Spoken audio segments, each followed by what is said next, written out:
आज हम लोग स्टार्ट करेंगे आयनिक आयनिक इक्विलिब्रियम। तो आयनिक इक्विलिब्रियम में सबसे पहले देखिएगा हमारे पास इक्विलिब्रियम केमिकल इक्विलिब्रियम का आपको थोड़ा सा आइडिया होना चाहिए कि रिएक्शंस में किस तरीके से इक्विलिब्रियम अटेन होता है। ठीक है, जो कि हम लोग केमिकल इक्विलिब्रियम चैप्टर में डिस्कस करेंगे। तो आयनिक से हम लोग आज स्टार्ट करते हैं। सबसे पहला देखिएगा कि जो सॉल्यूशन है हमारे पास वो दो तरीके के होते हैं। एक होता है आपके पास आयनिक सॉल्यूशन और दूसरा होता है मॉलिक्यूलर सॉल्यूशन। आयनिक सॉल्यूशंस आपके पास वो होते हैं, आयनिक सॉल्यूशंस दो तरीके के होते हैं। ये बेसिकली वो हैं जो सॉल्यूशन में क्या करते हैं, आयंस फर्नेस करते हैं, फर्नेस आयंस इन सॉल्यूशन। ये भी आपके दो तरीके के होते हैं, एक होते हैं स्ट्रॉन्ग इलेक्ट्रोलाइट और एक होते हैं आपके पास वीक इलेक्ट्रोलाइट।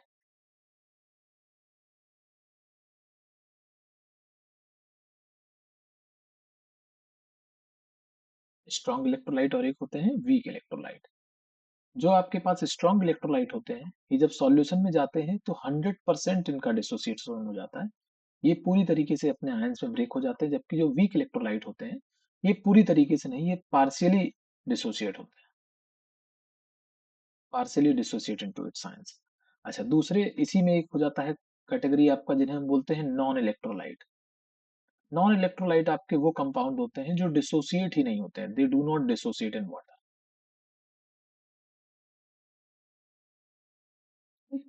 आप देख सकते हैं जैसे मान लीजिए अगर हम HCl की बात करें, तो जब आप एक्वस HCl लेंगे तो पानी में जाने पर ये H+ और Cl- एक्वस में ब्रेक हो जाता है। और अगर इसके 100 मोल्स होंगे शुरुआत में हमारे पास, इसके 0 0 होंगे, तो कुछ समय बाद इसके तुरंत ये जैसे ही पानी में पहुंचेगा इसके 0 बचेंगे और इसके 100 मोल्स आ जाएंगे। तो ये हो गया आपके पास स्ट्रॉन्ग इलेक्ट्रोलाइट का केस। अगर यही हम बात करें वीक इलेक्ट्रोलाइट की, तो वीक इलेक्ट्रोलाइट हम लोग जैसे मान लीजिए एसिटिक एसिड की बात करें, एसिटिक एसिड की बात करें दैट इज CH3COOH। इसे अगर आप देखेंगे तो ये बहुत थोड़ा सा पानी में टूटता है, CH3COO- देता है और H+ देता है।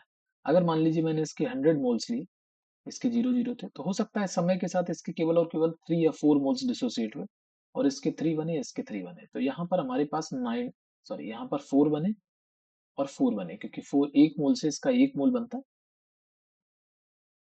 तो यहाँ पर हमारे पास जो 96 मोल्स हैं ये अनडिसोसिएटेड पड़े रहेंगे। ठीक है, और जो डिसोसिएटेड आयंस हो गए ये डिसोसिएटेड है, और अनडिसोसिएटेड जो पार्ट है इनके बीच में हमेशा आपका इक्विलिब्रियम स्टेबलिश रहेगा। तो किसी भी पॉइंट पर अगर आप मान लीजिए चाहें तो आप इसको इक्विलिब्रियम को आप राइट में या लेफ्ट में शिफ्ट कर सकते हैं। उसके बाद हम लोग बात करते हैं अपना नेक्स्ट जो पार्ट है तीसरा।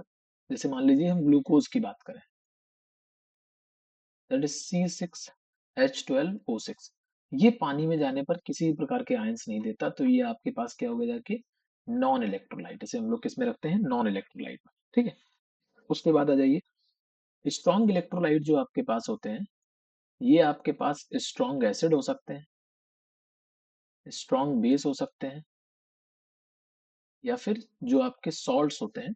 स्ट्रॉन्ग एसिड में जैसे आपके पास HCl हो गया, HNO3 हो गया, H2SO4 हो गया, ये सभी के सभी क्या है आपके स्ट्रॉन्ग एसिड है। स्ट्रॉन्ग बेस में जैसे मान लीजिए एल्कली या एल्कलाइन अर्थ मेटल्स के जो बेसिस होते हैं, जैसे NaOH हो गया, KOH हो गया, कैल्शियम हाइड्रोक्साइड हो गया, ये सभी क्या है स्ट्रॉन्ग बेस की कैटेगरी में आते हैं। सॉल्ट जो होते हैं, सभी टाइप के जो सॉल्ट होते हैं वो हमेशा स्ट्रॉन्ग इलेक्ट्रोलाइट ही होते हैं। ठीक है, वीक इलेक्ट्रोलाइट जैसा सॉल्ट के केस में कुछ भी नहीं होता। जैसे आप NaCl को अगर पानी में डालेंगे तो ये पूरा अपने आयंस में टूट जाता है। ठीक है, CaCl2 को आप डालेंगे तो ये पूरा पूरा ब्रेक हो जाता है, ये जो सॉल्ट होते हैं आपके पास। उसके बाद हम लोग पहुंचते हैं अपना नेक्स्ट जो टॉपिक है उस पर पहुंचेंगे। अगला है अरहेनियस थ्योरी ऑफ डिसोसिएशन,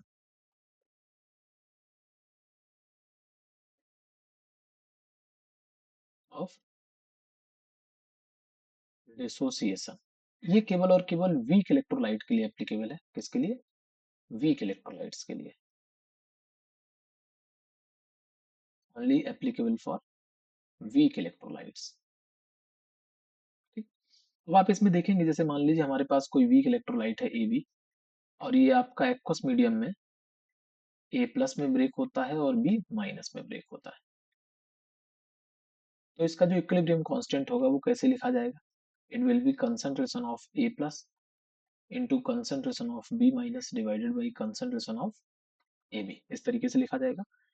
अब आप देख सकते हैं कि अगर यहीं पर मान लो हम वीक एसिड ले लें, कोई भी वीक एसिड है, मान लीजिए CH3COOH ही हमने ले लिया, इसके डिसोसिएटेड और अनडिसोसिएटेड आयंस में एक इक्विलिब्रियम स्टेब्लिश होता है इस तरीके से। तो यहाँ पर जो के वैल्यू होगी उसे हम के के नाम से जानते हैं, और ये कहलाता है एसिड डिसोसिएशन कांस्टेंट। इसे हम किस नाम से जानते हैं?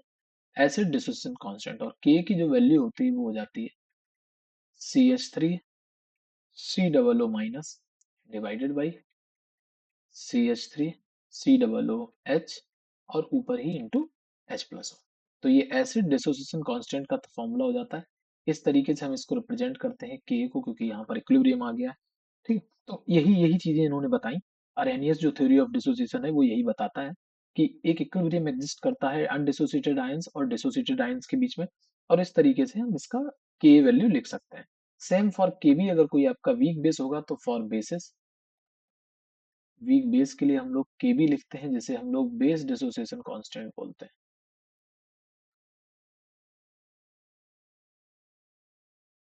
निकला जाइए, जो इक्विलिब्रियम आपके पास होता है, अब हम लोग, एक होता है Ostwald dilution law. Ostwald dilution law, देखेंगे ये क्या होता है ओस्टवाल्ड डाइल्यूशन लॉ। ये भी आपके पास केवल और केवल वीक इलेक्ट्रोलाइट के लिए एप्लीकेबल होता है। जैसे मान लीजिए इसी CH3COOH को ही हम ले लेते हैं, क्योंकि बहुत कॉमनली यूज्ड है और थोड़ा सा आसान रहता है शब्दों में। तो किसी भी वेरिएबल, मतलब कोई भी एज्यूम करके लेने से अच्छा है कोई भी वीक इलेक्ट्रोलाइट, आप कोई एसिड ले लीजिए। अगर time t is equal to 0 पर इसका कंसंट्रेशन C था और इसका 0 0, कुछ समय के बाद जब आपका इक्विलिब्रियम अचीव होगा तो टी इक्विलिब्रियम पर इसमें से मान लीजिए x चला गया, तो यहाँ x बनेगा, यहाँ x बनेगा। अब एक टर्म होता है जिसे हम बोलते हैं डिग्री ऑफ डिसोसिएशन, इसे हम अल्फा से रिप्रेजेंट करते हैं। ये होता है fraction of moles, fraction of moles dissociate. इसका मतलब अल्फा हो जाता है हमारे पास कितने मोल्स खर्च हो गए, x खर्च हो गए, और डिवाइड बाई इनिशियली कितने पड़े थे, c। तो x इक्वल टू यहाँ से आ जाता है c इंटू अल्फा। इसको आप यहाँ रख दीजिए, so it will become c minus C alpha, C alpha, C alpha. This will be c into one minus alpha, C alpha, C alpha.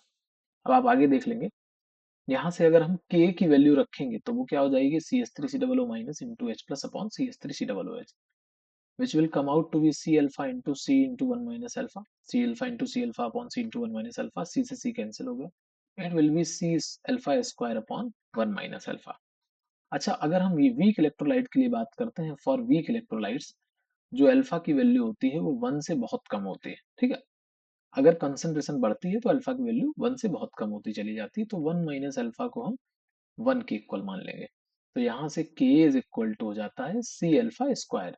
Majority of question में आपको अल्फा को neglect ही करना पड़ता है, और अगर नहीं करना चाहते हैं तो अल्फा इज इक्वल टू यहाँ से हो जाता है रूट ओवर के बाई सी। ठीक, और अगर अल्फा की वैल्यू आपकी 0.05 से कम आ रही है, मतलब उससे अगर ज्यादा आ रही है, तो फिर आप फिर से नेग्लेक्ट नहीं कर सकते, आपको क्वाड्रेटिक इक्वेशन सॉल्व करनी पड़ेगी। अब यहाँ पर एक कॉन्सेप्ट और जाता है डाइल्यूशन, चूंकि ये इस कॉन्सेप्ट का नाम क्या था, ओस्टवाल्ड डाइल्यूशन लॉ। डाइल्यूशन का मतलब क्या होता है?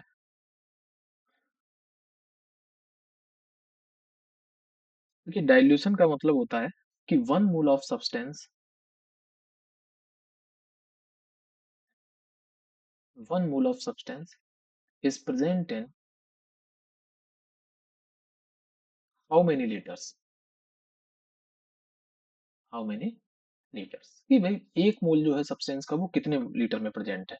ठीक है, तो मान लो कि 1 mole is present in V litre solution. ठीक, तो C मोल्स कितने में प्रेजेंट होंगे, ये कितने हो जाएंगे, या ऐसे कर लो, 1 मोल अगर आपके पास V लीटर में प्रेजेंट है, ठीक है, 1 मोल इज प्रेजेंट इन, अच्छा आप ऐसे भी इसको सोच सकते हैं कि V लीटर आपके पास 1 मोल ऑफ सब्सटेंस, इस तरीके से कर लीजिए इसको। जैसे अगर किसी की कंसंट्रेशन है C, आपको गिवन है कि जो कंसंट्रेशन है वो है C, अगर C मोलर कंसंट्रेशन है इसका मतलब है कि सी मोल्स जो है वो प्रेजेंट है 1 litre solution, C moles in 1 litre solution. तो 1 मोल कितने में हो जाएगा? 1/c लीटर सॉल्यूशन हो जाएगा कि नहीं? और यही क्या होता है, डाइल्यूशन, जिसको हम वी से रिप्रेजेंट करते हैं। तो वी जो है वो 1/c के इक्वल हो जाता है। आप अल्फा की वैल्यू रख दीजिए, alpha will be is equal to root over K by C था, it becomes K into V. तो यहां से क्या पता चलता है, ऑन डाइल्यूशन, अगर हम डाइल्यूशन बढ़ाएंगे मतलब वी की वैल्यू बढ़ेगी, तो अल्फा क्या हो जाता है, इंक्रीज होता है। ठीक है। एंड ऑन इनफाइनाइट डाइल्यूशन,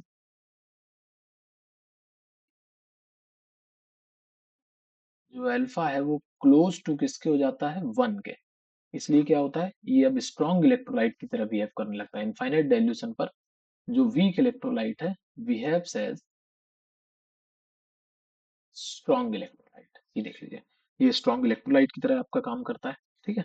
उसके बाद आप देख लेंगे अब डिसोसिएशन का केस हम लोगों ने देख लिया है। हम लोग अब आगे आगे बढ़ सकते हैं। सबसे पहले हमारे पास यहाँ कुछ कुछ acid base, concept of acid basis की थ्योरी है, तो उसको भी यहाँ पर कवर कर लेते हैं। Concepts of acid and bases.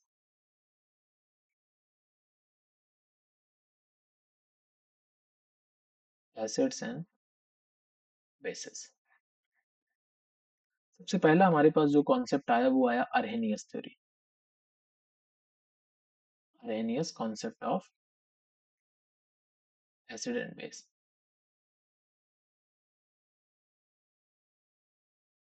Arrhenius acid उसे कहा गया जो एक्वस सॉल्यूशन में जो लोग H प्लस देते हैं, मतलब विच firm gives H plus ions in water. जो नॉर्मल जो एसिड की डेफिनेशन है वो यही है, जैसे मान लीजिए आपके पास एक्वस HCl है, एक्वस H2SO4 है। ठीक है। ये जितने भी है, HNO3 हो गया, जाके ये सब क्या करते हैं, पानी में जाने पर H प्लस आयंस देते हैं।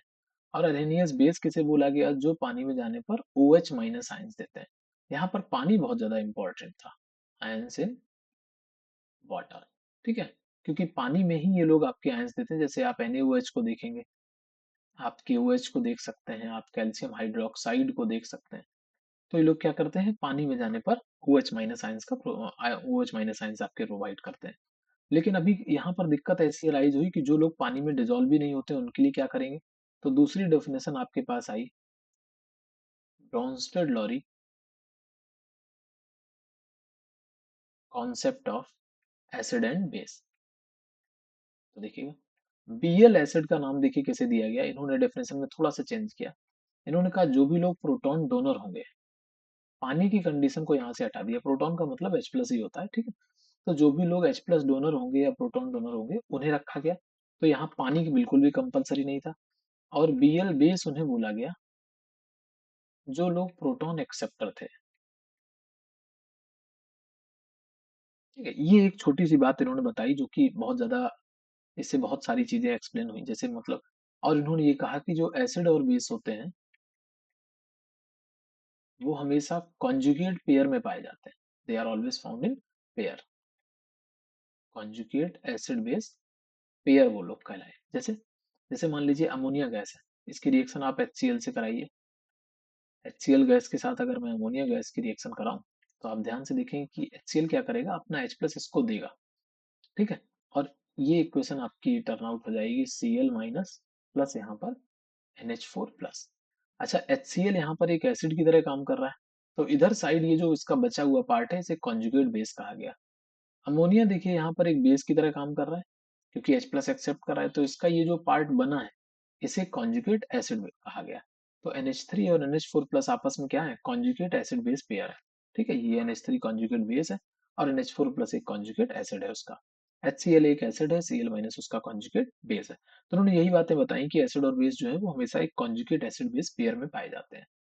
अच्छा, कुछ ऐसे भी थे जो एम्फोटेरिक कहलाए। एम्फोटेरिक जैसे मान लीजिए आपके पास H2O हो गया जाके, तो H2O की रिएक्शन अगर आप NH3 के साथ कराएं तो ये बना देता है।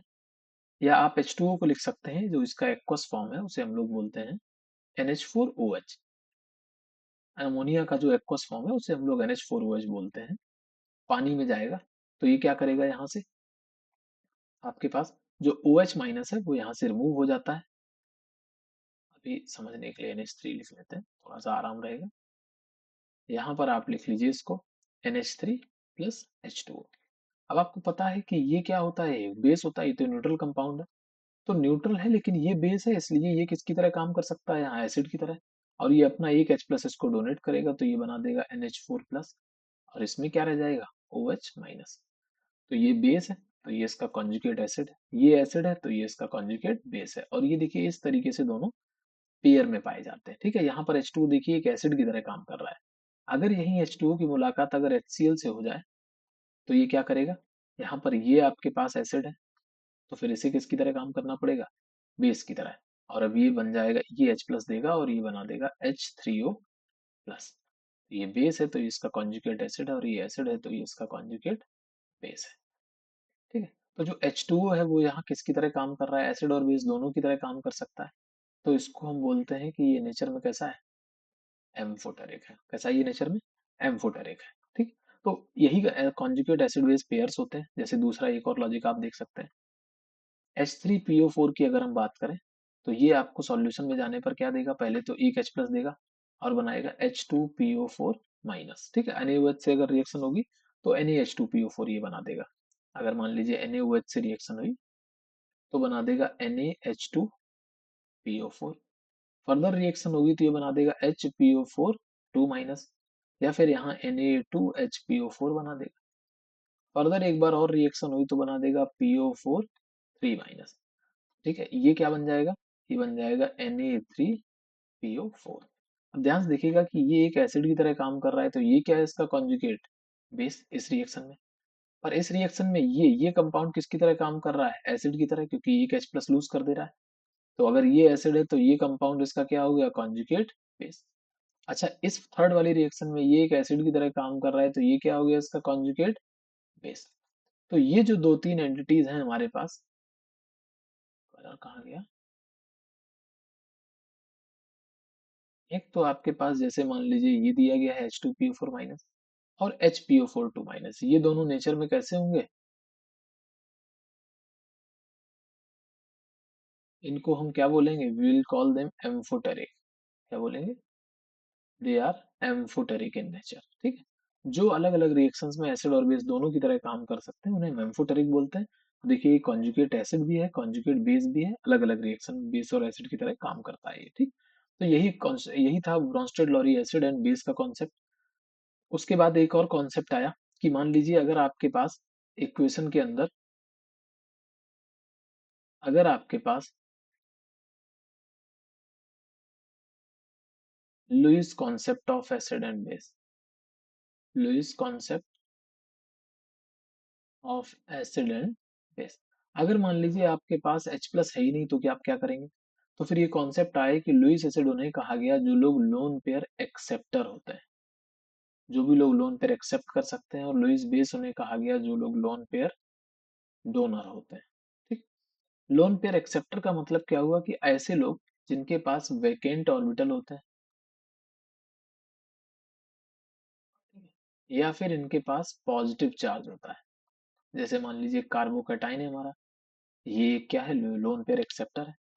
दूसरी चीज हो जाएगा, मान लो हमारे पास किसी कोई वैसा है जिसके पास वैकेंट ऑर्बिटल है, जैसे BF3 हो गया, तो बोरॉन के पास यहाँ 3 बॉन्ड बनाने के बाद 6 वैलेंस इलेक्ट्रॉन होते हैं तो ऑक्टेट इनकम्प्लीट है।